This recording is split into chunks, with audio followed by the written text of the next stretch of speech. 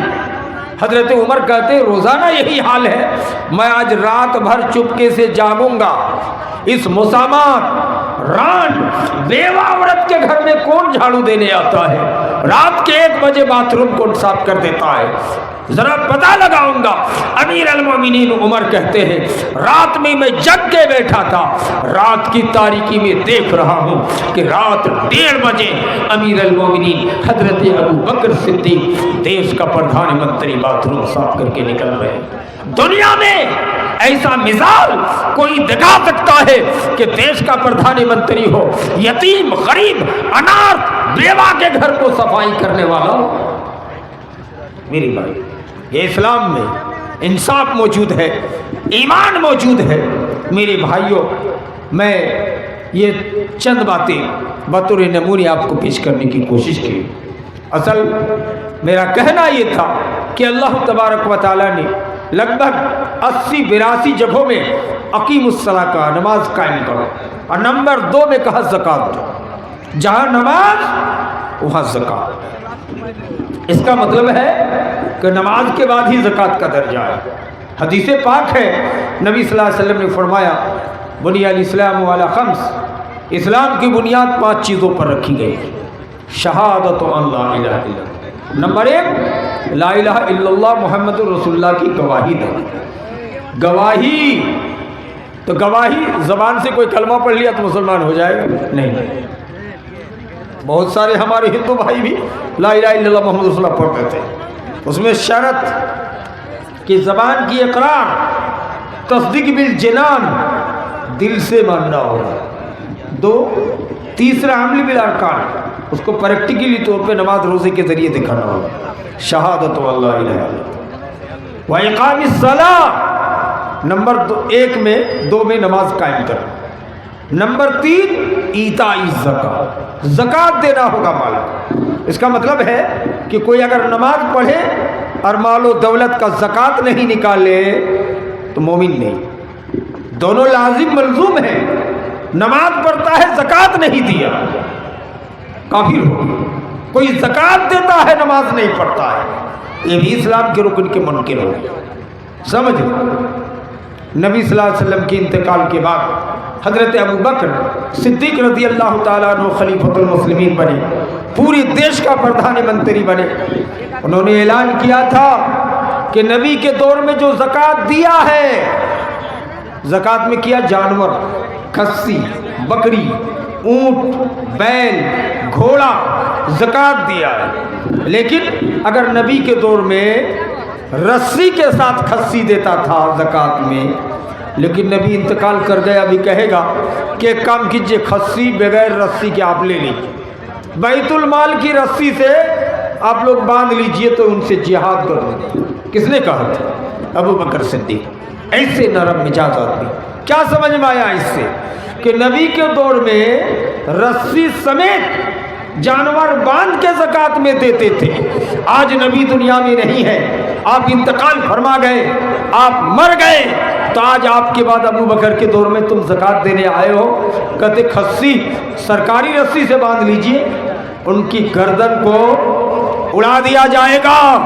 اس کا مطلب زکوٰۃ کتنی اہمیت کی حامل چیز ہے، آپ اندازہ کریں۔ زکوٰۃ کے لوگ بھی مانا پاک کرنا، زکا سے ہے زکوٰۃ، مال کو پاک کرنا، اور جسم کی زکوٰۃ ہے رمضان المبارک کا روزہ، اپنے جسم کو پاک کرنا۔ تو زکوٰۃ کے معنی پاک کرنا، پوتر کرنا۔ اس لیے زکوٰۃ نماز کے ساتھ ساتھ ضروری ہے۔ یہ الگ بات ہے کہ نماز کی فرضیت آسمان میں کیا تھا، روزے اور زکوٰۃ کی فرضیت دنیا میں، لیکن نماز کے بعد ہی زکوٰۃ کی اہمیت۔ زکوٰۃ کس طرح دیں، ہم کیسے دیں؟ زکوٰۃ بہت اہمیت کی حامل چیز ہے میرے بھائی۔ بہت سے لوگ زکوٰۃ نہیں دینا چاہتے، حالانکہ سب کو پتہ ہونا چاہیے کہ گلے میں زکوٰۃ کا سسٹم جو ہے 5 وسق کہا گیا ہے، نصاب۔ آپ وسق نہیں سمجھیں گے عربی بھاشا، اردو میں سمجھیے کہ مکئی، گیہوں، کوئی بھی غلہ اگر آپ کے گھر میں 9 کنٹل ہے، کتنا؟ 9 کنٹل، اسی کو راجح قرار دیا عرب کے مفتی اعظم شیخ ابن باز رحمۃ اللہ علیہ۔ 9 کنٹل گیہوں پڑ گیا، 9 کنٹل مکئی، 9 کنٹل مسور، 9 کنٹل کچھ گلے میں، تو آپ پر زکوٰۃ واجب ہو۔ 9 کنٹل سے کم ہے، 8.5 کنٹل ہے، تو آپ پر زکوٰۃ فرض نہیں۔ تو آج کے محرم دور میں تو مزدور کے پاس بھی 9-10 کنٹل ہو جاتا ہے، جو جن پاتا ہے کہ نہیں؟ تو 9 کنٹل، یہ سمجھ لیجئے، جان لیجئے کہ 9 کنٹل تک اگر آپ کے پاس مال ہے تو زکوٰۃ کے نصاب تک پور گیا، آپ پر زکوٰۃ واجب ہوگی۔ 9 کنٹل سے کم ہے تو الگ بات۔ ہاں اگر کھیت بٹائی میں دیے ہیں، کل گیہوں 9 کنٹل ہوا ہے یا مکئی، تو آپ کو 4.5 کنٹل دے گا، اور 4.5 کنٹل وہ بٹائی کرنے والا رکھے گا تو اس صورت میں آپ پر زکوٰۃ واجب نہیں، اس لیے کہ 4.5 کنٹل ہو رہا ہے، پورا 9 کنٹل تو ہوا کھیت میں لیکن پورا آپ کو نہیں دیا، اس لیے 9 کنٹل پڑنا چاہیے۔ زکوٰۃ کا کیا سسٹم ہے؟ اگر آپ مشین سے دمکل سے پانی کو سیراب کیے ہیں خرچ کر کے، مکئی وغیرہ تو سب اپنے سے ہی پانی ڈالنا پڑتا ہے، گیہوں مکئی سب میں 35% زکوٰۃ واجب، یعنی 100 من میں 5 من مکئی یا 100 من میں 5 من گیہوں 5%۔ واضح مسئلہ ہے کہ جس کو آپ نے پٹوان کر کے اپنے دمکل مشین رکھ کر کے آباد کیا ہے تو اس میں آپ کو 5% زکوٰۃ، 100 من میں 5 من۔ لیکن اگر آپ کو کھاد بھی کم دینے پڑے ہیں یا آپ نے آسمانی پانی سے، جیسے اگنی دھان ہے اس میں ایک آدھ بار پانی ڈالنا پڑتا ہے، اس کے بعد آسمانی بارش سے سیلاب ہو جاتا ہے تو اس کی زکوٰۃ آپ کو 10% لگے گی۔ 100 من میں 90 من رکھنا ہوگا اور 10 من آپ کو غریب مسکین کے لیے دے دینا ہوگا۔ لیکن شیخ ابن باز عرب کے مفتی اعظم رحمہ اللہ کا یہی فتویٰ ہے کہ 100 من میں 10 من زکوٰۃ دینا ہوگا اگر اپنے آسمانی پانی سے پٹوان کر کے کھیتی غلہ اگایا گیا ہوتا۔ لیکن اگر آپ مشین دمکل کے ذریعے سے، میں نے واضح کر دیا، جیسے مکئی گیہوں ہے تو آپ کو اس میں 5% یعنی 100 من میں 5 من زکوٰۃ دینا۔ یہی اسلام کا اور شریعت کا مقصد ہے۔ زکوٰۃ کا مقصد کیا ہے؟ زکوٰۃ امیروں سے لیا جائے، غریبوں کو دیا جائے۔ یہ زکوٰۃ اتنا اہم معاملہ ہے کہ زکوٰۃ کی کوالٹی دیکھ کر ہزاروں کرسچن، ہزاروں ہندو غیر مسلم اسلام قبول کیا ہے صرف نظام زکوٰۃ کو دیکھ کر۔ دنیا میں کسی دھرم میں ایسا قانون نہیں ہے کہ زکوٰۃ کی اتنی اہمیت دیا ہو جتنا کہ اسلام نے دیا۔ امیروں سے لیا جائے گا، غریبوں کو دیا جائے گا۔ ہائے کیا نظام ہے! اور دھرم میں اس کا نظام